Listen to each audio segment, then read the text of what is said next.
आपलं स्वागत. पाहूयात आजच्या ताज्या घडामोडी.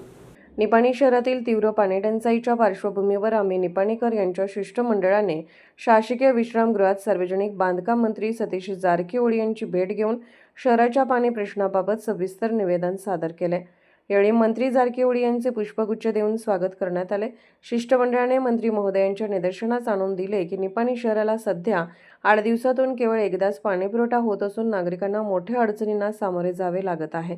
निवेदनाची गंभीर दखल घेत मंत्री जारकीहोळी यांनी काही वेळानंतर पुन्हा शिष्टमंडळाला चर्चेसाठी बोलावून सविस्तर चर्चा केली.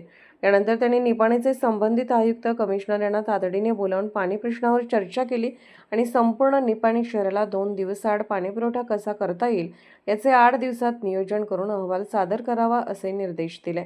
यावेळी राजकुमार मेस्त्री यांनी 1983 पासून निपाणीला 2 ते 3 दिवसाआड पाणी मिळत होते, मात्र आज 8 दिवसांनी पाणी मिळत असल्याची वस्तुस्थिती मंत्री महोदयांसमोर मांडली. तसेच अमृत 2 योजनेअंतर्गत टाकण्यात येणारी जलवाहिनी जमिनीखालून न टाकता शक्य तेथे जमिनीवरून टाकल्यास गळती त्वरित लक्षात येऊन दुरुस्ती करणे सोपे जाईल अशी सूचना त्यांनी केली.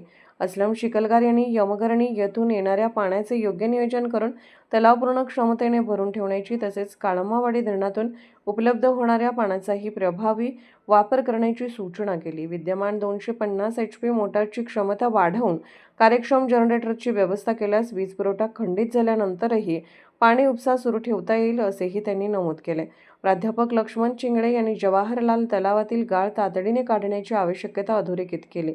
तर माजी नगराध्यक्ष विलास गाडीवडर यांनी येरनाळ येथे नवीन जलसाठा तलाव उभारल्यास निपाणीचा पाणी प्रश्न कायमस्वरूपी सोडवण्यास मदत होईल अशी सूचना मंत्री महोदयांसमोर मांडली. सर्व सूचना गांभीर्याने ऐकून घेत मंत्री सतीश जारकीहोळी यांनी अधिकाऱ्यांना तातडीने कृती आराखडा तयार करून निपाणीकरांना दिलासा देण्यासाठी आवश्यक उपाययोजना करण्याच्या सूचना दिल्या.